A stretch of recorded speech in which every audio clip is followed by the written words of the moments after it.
This video is presented by Western and Southern Financial Group, a game plan for your financial future. Every great team starts with a strong foundation, and your future should too. With life insurance built like a championship roster, Western and Southern helps protect what matters most so you can focus on winning today while planning for tomorrow. Whether you're just starting out your journey, building your dynasty, or ready to retire like a champion, Western and Southern has the right play for your life stage. Visit westernsouthern.com to get your free life insurance quote today. Western and Southern, built to win.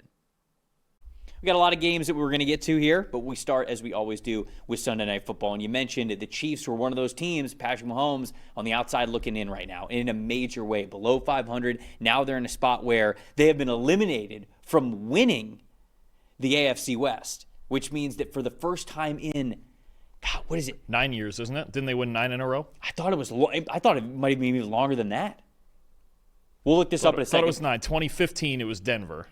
And then hasn't it been 9 since then? Okay, so it would have been 9 since then. All right, so almost a decade of Kansas City Chiefs dominance in this division, and we know that we're going to crown a new champion in that division. It's because the Houston Texans defeated the Kansas City Chiefs in this game by a score of 20-10. So look at the top 5 graded players for the Texans as winners of this game. Number 1, safety Jalen Petrie, 90.5 overall grade. He was all over the field last night. Now, I'll dig into him a little bit more. He's my most impressive, so I'll talk about him a little bit more in a second. But defensive tackle Sheldon Rankins right behind him with an 82.6. Defensive tackle Tommy Togiai with an 82.2. Edge rusher Will Anderson Jr. a 78.5, and then edge rusher Danielle Hunter a 73.2. C.J. Stroud in this game a 58.9. And again, just to remind everybody of the PFF grade scale, a neutral grade is a 60.0. So C.J. Stroud right around that neutral grade. And I think if you watched last night, a lot of struggles with the offensive line. C.J. really just could not do a lot. That grade kind of checks out there from what we were watching when we were watching it live. On Kansas City's side of things, defensive tackle Chris Jones. Man, he looked like Hall of Fame Chris Jones last night. And it's kind of crazy that even that wasn't enough for them to get the win. He had a 90.3 overall grade. Offensive guard Kingsley Suamataia with a 78.9. Linebacker Drew Tranquil a 78.2. Edge rusher George Karlaftis a 78.0. And then rounded it out at number 5, linebacker Nick Bolton a 76.7. Patrick Mahomes in this game, 65.0. Dalton, what was your stat that told the story here? I think the lesson here, and I think we've known this for probably the better part of a year and a half, but there is only so much Patrick Mahomes can do to save this team, right? And the defense put forth a good enough effort to win this game, right? I thought they were putting a couple of bad spots in the fourth quarter with Andy Reid and the fourth down calls that were made, but either way, the defense was good enough. Mahomes, he's trying to carry this offense. We've known all year that they can't run the football, but the big stat for me, if Mahomes has to carry it and you can't run it, you've got to be better as a receiving core. 53.1 receiving grade in this game, worst in 2 years here for Kansas City. So you look at only 19 yards after contact after the catch, right? 1 missed tackle forced, 5 drops, and most of them in huge spots. You talk about Noah Gray with a third down drop early in the game. Kareem Hunt with a 3rd and 2 drop would have been a first down. Rashee Rice on that 4th and 4 that Andy Reid went for in the fourth quarter. And then Travis Kelce for the 3rd time this year had a drop that resulted in an interception. 1 for 4 on contested targets Kansas City was, and you just can't make those mistakes when you have opportunities to make plays against this defense, which only gives you so much margin for error. And the pass rush is so great, and there's only so often you get open against a secondary that continues to get better.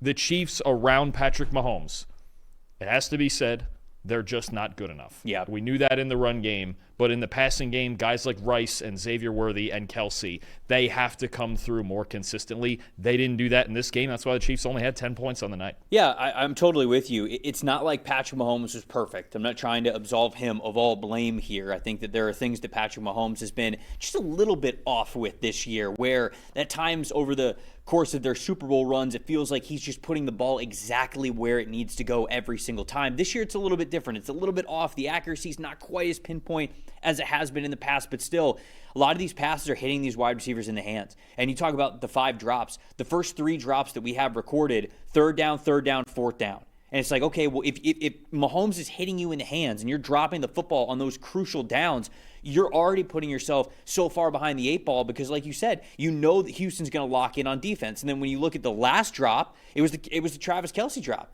where, it's a little bit behind him, and that just goes into what I said about Mahomes being a little bit off with the timing. It's a little bit behind Kelsey, but Kelsey, it hits him in the hands, he pops it up, and Azeez Al-Shaair is right there for the interception to seal the game. And so my stat that told the story is sort of along the same lines of what you were saying, and you leaned a little bit more into the passing side of it. Mahomes is the leading rusher again for this team. You talk about him being let down by the receiving core, the guys that he's throwing passes to. They can't run the ball, man. They cannot run the ball. I can't tell you how many times I do mock drafts and I have Jeremiah Love for Notre Dame going to the Kansas City Chiefs. Funny enough, I didn't on the one that I just wrote for this Monday, which you guys can see over at pff.com, because honestly, I just wanted to switch it up. I have done this so many times, giving them Jeremiah Love, and that pick makes a lot of sense because as of right now, they don't have the dynamic ability out of the backfield. And it's just Patrick Mahomes and what he could do with his arm specifically, and now his receivers are letting him down as well. So I'm not trying to take anything away from Houston. Houston did an excellent job in this game playing their style. To go into Arrowhead and beat the Chiefs, which when we talked about this on the preview show, everything was on the line here, right? You and I talked about this. If they lose this game, you basically just have to win out and pray. And that's where they're at. So Kansas City knew they had to win this game. And we've seen them win this kind of game so many times over the last 3 or 4 years. They didn't this time around, and it's a credit to what Houston was able to do, especially on the defensive side of the ball. My most impressive guy was Jalen Petrie. 90.5 overall grade, so an elite overall grade for the Texans. 90.2 coverage grade. He had that interception. He had that incredible hit on Rashee Rice in this game as well. Petrie was all over the field. This is the type of game where it's why he's one of my favorite players to watch in the NFL, because he truly, and I love how Houston has set this up. We've talked about this a little bit, how drafting the right skill set of players allows you to have this true top-tier, high-ceiling type of a defense, especially on the back end for the Texans. Look at their 2 outside corners, right? It's Kamari Lassner, it's Derek Stingley Jr. They can match up one-on-one against basically any wide receiver in the NFL. So you have 2 corners that you feel very confidently in man coverage. You then have a back-end safety in Kalen Bullock, who what he does best is center fielder range, side to side. Let him be a single high type of a player. And all of that builds around allowing a guy like Jalen Petrie basically free reign. Yes, he's got his structure of like, hey, you've got the number 2 receiver, you've got the number 3 wide receiver as sort of that nickel defender, apex defender, whatever you want to call it, depending on what his depth is and what he's asked to do. But he's flying around, man. He's just flying around, and they're telling him, Petrie, go make the play.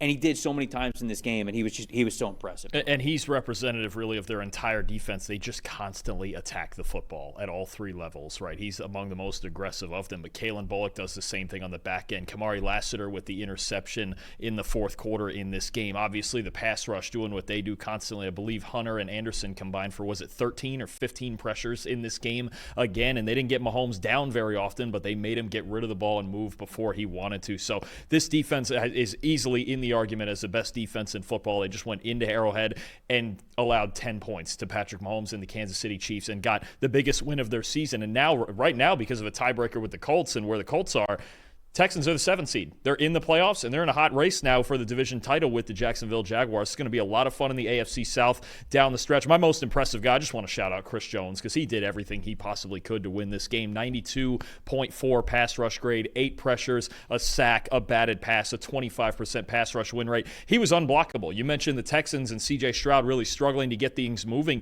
especially in the second half. Chris Jones just took over on the defensive line. He did everything he possibly could, just couldn't find enough points on offense for the Chiefs to get a win here. I do want to talk a little bit when we go through some of these previews with these teams. It is about the next 4 weeks as well, because we're done with bye weeks, right? This is the last week that we had any bye weeks, so we're getting full schedules for all the teams in the last 4 weeks of the season moving forward. The Houston Texans are now 1 game back of the Jacksonville Jaguars for the top of that division. We'll get to the Colts, unfortunately, who are right there record-wise, but in terms of outlook, not so great. When you look at the Texans now, coming off of their 5th straight win, okay? They host the Cardinals. They host the Raiders. They're at the Chargers, who we know, man, with how beat up the Chargers are on that defensive line, that's a matchup where you got to feel good about Houston's defense limiting that Chargers offense quite a bit. And then the last one is hosting the Colts. You feel like they could stack up another 4 in a row here. And how big, of all of these wins, the Bills win was a huge win. Obviously, this win was huge. How big, for the sake of tiebreakers and possibly winning that division, was that big comeback from Davis Mills against Jacksonville that he pulled off? Because now you split the 2 games and you let division record decide that part of it. That was really the biggest win out of all this. On top of the fact that, keep in mind, they went 3-0 with Davis Mills as the starting quarterback. They would not be here without him, especially with that being the biggest win of the 3. I think when you look at just everything coming together for this team after starting 0-3, and now they've won 8 of 10, and they're in prime position to get a wild card spot. You've got a tiebreak over the Chiefs. You're 2 games ahead of everybody else except the Colts, and we're about to talk about the Colts because that doesn't look so great right now. Texans got to feel really, really good about where they're at and the momentum they're building, and they're not even anywhere near clicking on all cylinders on offense yet. If they get that done, they're really dangerous. As for the Chiefs, they're versus the Chargers next week, and then it's at the Tennessee Titans. Then it's versus the Denver Broncos, who could very well be playing for seeding still and getting that first-round bye with the teams at the top, most likely the New England Patriots, and then they're at the Las Vegas Raiders to end the year. So I could absolutely see the Chiefs finishing 3-1 in these last 4 games. I think that's possible for them, but that gets them to 9-8. They won't get in at 9-8. They have to win all 4. Yeah, and then they have to hope to be ahead of somebody. Yes. And you just mentioned the Houston schedule. Right this second, I might pick them to win all 4 of those games. Right. Certainly 3 of them. The biggest issue that I have right now with Houston is simply how bad their offensive line looked last night. Now, it looked better. The weeks prior, they did look better. And so you've got to hope that, okay, you were facing Spags and Chris Jones in Kansas City. It was just a really tough night. And you hope that the next 4 weeks are a lot closer to what we've seen, when Davis Mills was starting, when I think that things were a little bit better for them. But if their offensive line starts to regress from where they started when they were 0-3 on the season to start things off, then Jacksonville's chances of winning this division and making some noise in the playoff, I think, significantly improved. And I think we've known this with them since last year in this matchup. They just don't have an answer for Chris Jones. It is what it is. Now, if they don't have to face Chris Jones in the playoffs, then fantastic. Right now, there's other good pass rush teams. You think about Denver. You think about Jacksonville. This is going to come up at some point if they make the playoffs. But right this minute, with the last 4 games they have and what they've gotten through, we feel good enough about it. That'll be something we talk a lot more about if we get to postseason matchups with them for sure.